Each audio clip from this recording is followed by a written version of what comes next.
Right, so I've been asked to introduce chapters 14 to 26. And I will begin by wearing my heart firmly on my sleeve. I love Phineas.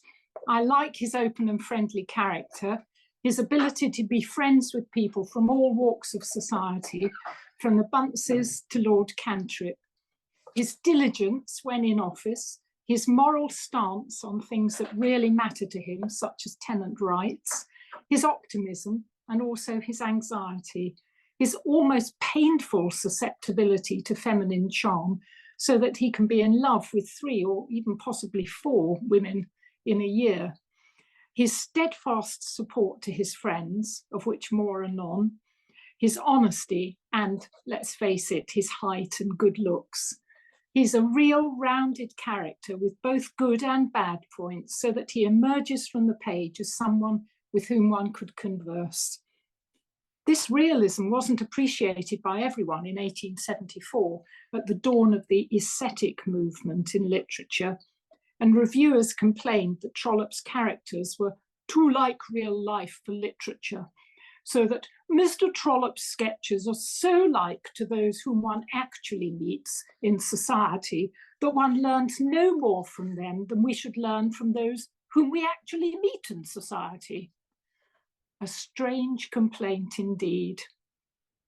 I think it might be more apt, perhaps, to echo Lord David Cecil, who wrote of Will Ladislaw in Middlemarch that he was every schoolgirl's dream. I had just left school when I met Phineas, and I've dreamt about him on and off ever since. And now to the novel itself. I was so happy to introduce these chapters because Phineas Redux is my favourite of the political novels. It reminds me of Henry IV Part 2, surely the best of all the history plays, because there's lots of action and excitement, a bit of boring political stuff, and then lots of happy, inconsequential Justice Shallow type moments. As we move from one scene to another with stirring events elsewhere, these lubricate the story with our sympathetic laughter.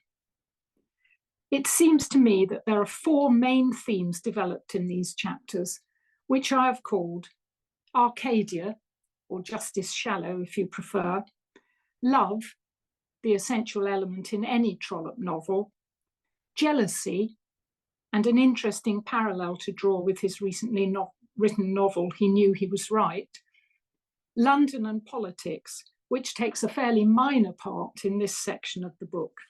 So we'll start with Arcadia.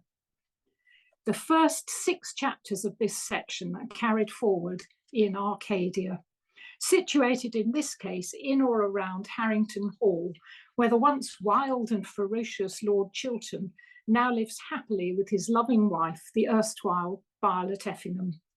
It is much to the credit of both they and Phineas that they meet happily as friends, without any of the awkwardness that might be supposed to exist between 2 men who had fought a duel over the woman who was now the wife of one of them, but remains on the best of terms with the defeated would-be lover. Hunting occupies much of these chapters, but there is a flaw in Arcadia, et in Arcadia ego, because it appears that the Duke of Omnium's men are putting down traps and poison in Trumpeton Wood. Lord Chiltern, Master of Hounds, is not a man to treat this lightly, and has indeed lost 3 of his precious hounds due to the poison. He talks of little else, and scarcely stops even to greet Phineas after a 2 years' absence. Finn, how are you? Glad to have you back again, and congratulate you about the seat. It was put down in red herrings, and we found nearly a dozen of them afterwards, enough to kill the pack. This becomes a theme of the Arcadia chapters throughout the book, and needless to say, it is Lady Glencora who sorts things out. The hunting is lovingly described, and Phineas meets some parliamentary acquaintance who have come down to London to hunt for the day. The informality of the occasion makes it easy for Phineas to chat with them after his 2 years' absence, and he is welcomed even by Roby, the Tory chief whip, who might have been expected to ignore or even abuse him since he has just robbed a Conservative of his seat. It was a surprise to me to read that as many as 200 huntsmen would gather, and as someone with more experience of opera than hunting, I was amused to read the comparison in value for money between a stall at the opera and a day's hunting. Phineas, by accident, finds himself riding mostly with Madame Max Goesler, and it is she by his side when he discovers the chief defect of Dandolo, a fine-looking horse with a wicked-looking eye. Dandolo refuses to jump a big ditch and throws Phineas. Madame Goesler waits with him while he tries to force the horse, but eventually he admits defeat and they ride the 16 miles back to Harrington Hall together. During the ride, she brings him and us up to date with her life and explains the reasons why she has spent so much time looking after the Duke of Omnium, who is now both old and ailing. More of this anon. We also meet an important Arcadian character, Spooner of Spoon Hall, an inveterate huntsman who acts as Lord Chiltern's unpaid assistant and who finds himself attracted to Adelaide Palliser, Plantagenet's impecunious cousin. Mr. Spooner really is a bit of a Justice Shallow. He would certainly admit to hearing the chimes at midnight before settling down to become a very warm man who is rather reminiscent of Farmer Cheesacre. He is proud of his acres, his house, his farming, and his youthful figure and attitude. He is unaware that his nose is red, and that, to Adelaide, he appears to be an ignorant old buffoon. He is a true rustic squire, at home on the hunting field and awkward in the drawing room. Despite this handicap, however, he is prepared to forego a day's hunting in order to spend time with Adelaide and declare his love for her. Which brings us neatly to the second theme, love. There is no doubt that Adelaide Palliser is in love with Gerard Maule, although it's slightly harder to understand why. Gerard is lazy, unambitious, and so indolent that he scarcely bothers even to put himself out for Adelaide. They are unable to marry as neither of them has much money, and it doesn't seem to occur to Gerard that he might work for a living. But he does suddenly wake up a bit when our rustic friend Mr. Spooner shows an interest in Adelaide. I give you my word and honour, Lady Chiltern, I believe that oaf of a man is making up to Adelaide. Nevertheless, he is not allowed to stand guard over Adelaide, but is taken off hunting, leaving the field open to Mr. Spooner, who has broken the habit of a lifetime by staying at home on a hunting day in order to declare himself to Adelaide. Recognising, as we all do, that Phineas is a dab hand with the ladies, he asks him for advice, but receives none, and goes on in the only way he knows, by riding hard at his fence. It is needless to say that this is not a successful love passage, and he returns home discomforted. This episode does, however, have the effect of making Gerard actually do something about getting married. He goes to London to meet his vain, idle father to ask whether he and Adelaide might live at Maule Abbey, the family seat, which Mr. Maule has abandoned due to his debts. The meeting is not a success, but perhaps the solipsism of Mr. Maule at least gives us some clue as to why Gerard is such a weed. We can only hope that he turns out better with the love of a good woman. There are other, purer, more disinterested forms of love, however. And it is of her love for the Duke that Madame Max talks to Phineas as they ride. I like the Duke, nay, I love him. During the last 2 years, I have allowed the whole fashion of my life to be remodelled by this intimacy. I have spent months and months at Matching. I do all that in me lies to make his life bearable. The Duke loves her too, and had asked her to be his wife, but Madame Max has told no one this secret. She is far too noble a character to do that, discussing only the friendship that has developed between them. You see, Mr. Finn, that you, as a young man, can hardly understand how natural it is that a young woman, if I may call myself young, should minister to an old man. We return to the Duke in chapters 24 and 25, when Maria is sent for to sit with the old man in his last days, and she is there until his death. "It has been a great comfort to me that I have known you." Then she told him he had ever lived as a great nobleman ought to live, and after a fashion she herself believed what she was saying. Nevertheless, her nature was much nobler than his, and she knew that no man should dare to live as the Duke had lived. I will refer here to the postscript to the Duke's life, his will, in which he leaves Madame Max £20,000 and all his jewels. This argues some degree of love on his part, though perhaps rather thoughtless love, as acceptance of it would probably damage Marie's reputation. She is too wise to accept either legacy. She knows that Glencora would be sore about the jewels and loves her too well to risk losing her friendship. She asks only for one small ring that the Duke habitually wore and wears it in his memory. The money has a part to play later in the story. The Duke had indeed lived an idle and dissolute life, and his past appears in the stout form of the Dowager Duchess of Hartletop, who waddled in with a dignified though duck-like step. She and the Duke had created scandal years earlier, but now she began to weep piteously. "I have known him for more than 40 years," she moaned through her choking tears. She is not allowed to see the Duke and leaves. She had submitted herself to discomfort, indignity, fatigue, and disappointment, and it had all been done for love. Romance and a duck-like waddle may go together. Her heart was heavy because she could not see that old man once again. A woman's love can live on the recollection of the past and cling to what is old and ugly. There is little doubt either that Madame Max still loves Phineas. She has to cope with his arrival at Harrington Hall after an absence of 2 years, and is so anxious about it that she nearly pleads a headache. Neither she nor Phineas can forget that she had proposed to him before he went off to Ireland and married someone else. He, so easily able to love the wrong women, seems strangely obtuse when it comes to this best woman of all. Her love is straightforward, true, and uncomplicated.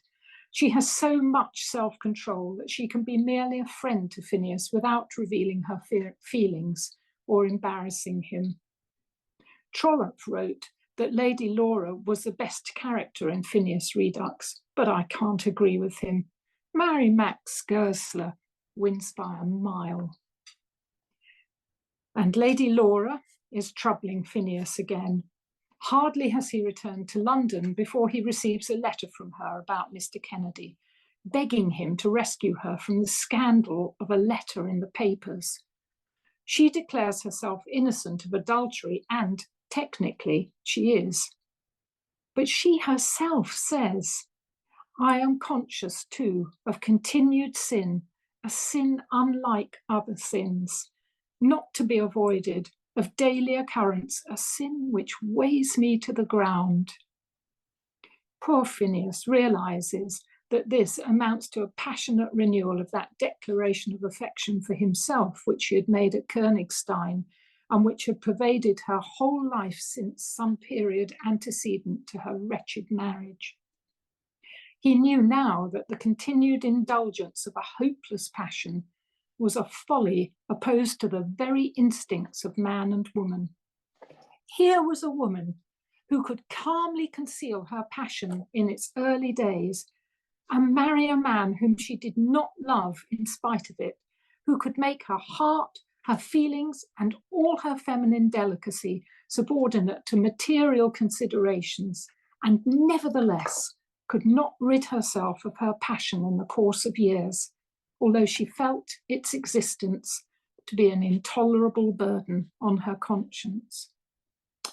So we move on to jealousy. Lady Laura's love is selfish, unrealistic, and will do Phineas no good. She is jealous of his friendship with Madame Max and of his life without her. It is jealousy that precipitates the first shocking and truly significant event of the book. It turns out that Lady Laura is not wrong, as Phineas had hoped, about Mr. Kennedy's intention to publish a letter on their marriage. This was not unknown. A letter from Dickens about his marriage had been published in 1858, after all, and the Matrimonial Causes Act of 1857 had made divorce slightly easier and awakened a prurient interest in what went on in other, particularly wealthy, people's marriages. Things previously hidden were now being discussed in the courts. It may indeed have been this sort of thing that led Trollope to write about unhappy marriage in He Knew He Was Right, and to revisit a similar theme here.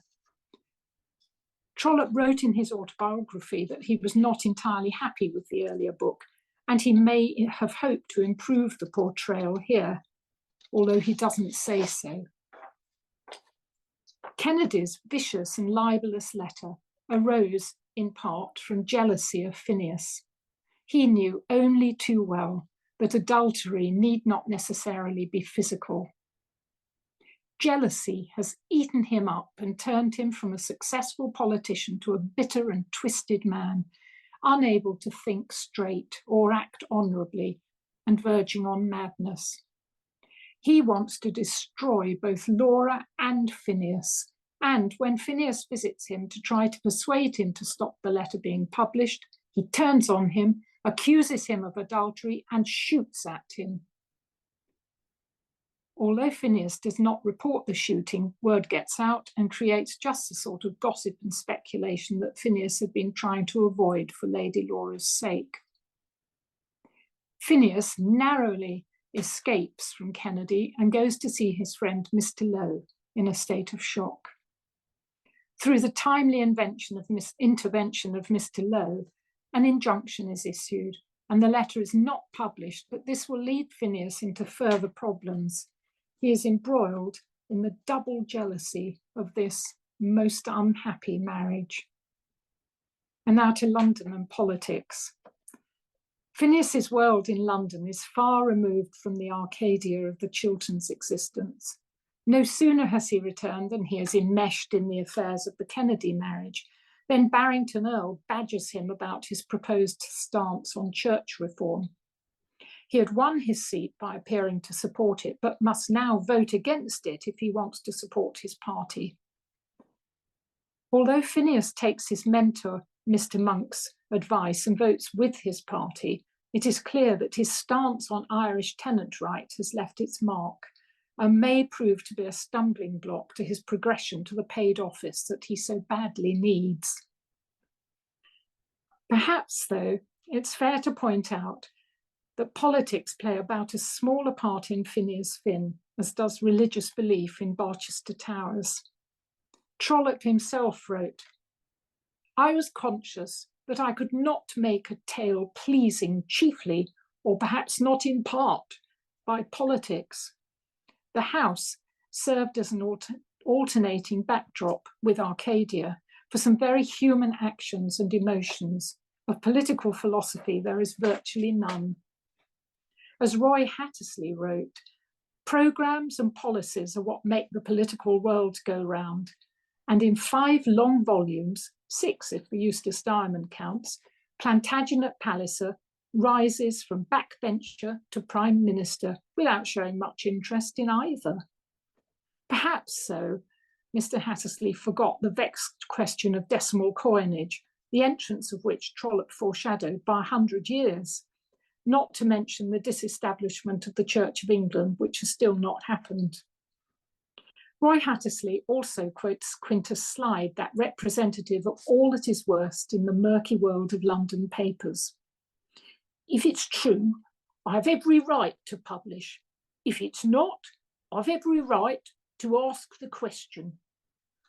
Whether Mr. Slide was sensible to go to tell Phineas what he intended to do is a moot point. Every Bond villain makes the same mistake.